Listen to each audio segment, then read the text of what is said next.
तो सुप्रभात दोस्तों, स्वागतम एक नए क्लास में। तो आज हम लोग पढ़ेंगे उर्क सिटी के बारे में, ठीक है। और ये वीडियो स्किप मत करना। अगर स्किप तो करना नहीं, अगर स्किप किया तो फिर तुम 3 साल के लिए बैंड हो जाओगे भाई क्लास 11 में। स्किप तो करना ही नहीं है, ठीक है। स्किप कर दे तो तुम बहुत कुछ मिस कर जाओगे, बहुत कुछ मतलब बहुत कुछ एकदम। क्लास 11 में 10 बार फेल हो जाओगे अगर स्किप कर दिया तो आज हम लोग पढ़ेंगे उर्क सिटी के बारे में। और what do you know about Urk city? Urk city, the Urk situated on the bank of the river of Ethiopia, about 2500 kilometers southeast of the modern capital of Baghdad. उर्क कहाँ सिचुएटेड है? उर्क है bank of the river, नदी के किनारे, साहिल के किनारे, जहाँ पर ठंडी ठंडी हवा आता है। तो आता था, ये पुरानी बात हम लोग हिस्ट्री पढ़ रहे तो सब था यूज़ करना पड़ेगा, ठीक है। वास, क्योंकि ये सब हो चुका है। The Uruk situated on the bank of the river, नदी के किनारे मौजूद था। और 2500 साउथ ईस्ट साइड में था। जो मॉडर्न कैपिटल जो ईरान का है, ईरान का कैपिटल है तेहरान, जो उसका मॉडर्न कैपिटल है। ईरान नहीं क्या, इराक का जो कैपिटल है बगदाद। तो बगदाद से 2500 किलोमीटर साउथ ईस्ट में था। और दूसरा था the Sumerian king Enmerkar was the founder of Uruk city. Enmerkar जो था वो उर्क सिटी का फाउंडर था, जिसने खोज की। जैसे वो सुमेरियन था, जैसे कुछ बोलने वाला था लेकिन मैं भूल गया। अमेरिका को किसने मतलब डिस्कवर किया था वो, अगर आपको पता है तो कमेंट में ज़रूर नाम दे देना। अभी याद नहीं आ रहा है, भूल गया मैं। उसी तरह उसने भी फाइंड किया था।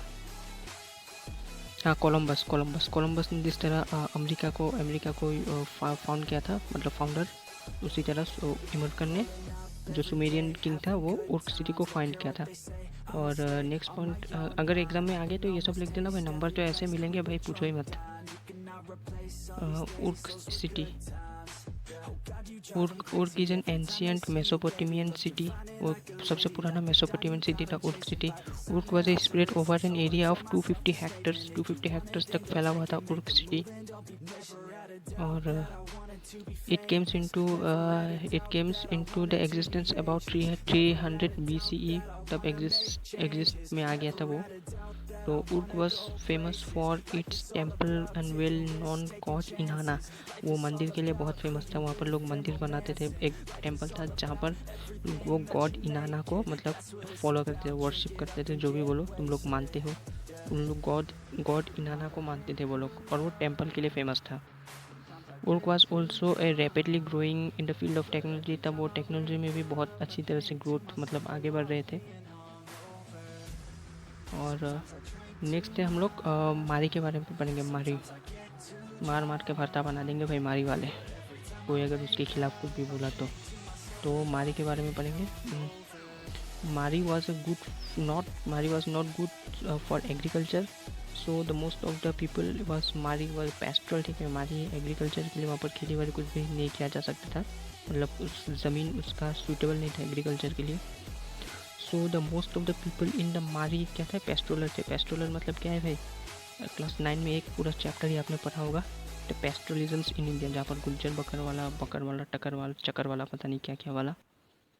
तो पेस्ट्रोल मतलब वो जो भेड़ बकरियाँ चलाते थे, एक जगह से दूसरी जगह मतलब जाते थे। अभी भी है थोड़ा बहुत, कहीं ट्राइबल लोग करते हैं। गाय भेड़ बकरियाँ मतलब उससे मतलब अपना जीवन चलाते थे। उसे पेस्ट्रोल लाइफ भी बोलते थे। तो पेस्ट्रोलिज्म्स वही था, पेस्ट्रोलिज्म तो मोस्ट ऑफ द पेस्ट्रोल थे। तो मारी वॉज फेमस फॉर ट्रेड, वो ट्रेड के लिए बहुत फेमस था। वहाँ पर लोग बिजनेस मतलब जब खेती नहीं होता था कुछ तो करना पड़ेगा ना, मतलब अपने सिटी का मतलब कंट्री का इकोनॉमी को बूस्ट करने के लिए। तो वो मतलब ट्रेड के लिए बहुत फेमस था, ठीक है। और they were very advance in the field of science and technology. फिर विज्ञान में तो एकदम पूरा आइंस्टाइन, जितने भी बड़े बड़े साइंटिस्ट वो मारी से पैदा होकर आए थे। वो मतलब एडवांस था साइंस एंड टेक्नोलॉजी में। They invent in earlier time about mathematics, multiplication plus minus too, ये सब उस ज़माने में निकल गया था, ठीक है। मल्टीप्लिकेशन 2 1 2 2 2 4, ये सब जो है वो अर्लियर टाइम में इन सब का क्यों यूज़ होता था मारी, क्योंकि मारी में ये सब का इसलिए यूज़ होता था क्योंकि मारी ट्रेड के लिए फेमस था। तो मारी ट्रेड के लिए फेमस था, तो उसमें हिसाब किताब लगाना पड़ता था कि मतलब कितना चीज़ आया कितना चीज़ गया, प्लस माइनस डिवाइड इनटू, ये सब में उन लोग का बहुत दिमाग चलता था, ठीक है। और जिन बस इतना ही है ये चैप्टर का लास्ट पार्ट। तो जिन लोगों ने लाइक नहीं किया लाइक कर दो, जिन लोगों ने सब्सक्राइब नहीं किया भैया अंधे हो क्या भाई, नीचे लाल रंग का कुछ दिखाई दे रहा है ठीक है, और आगे बोलूँगा नहीं कर देना। बाय बाय, मिलते हैं अगले क्लास में।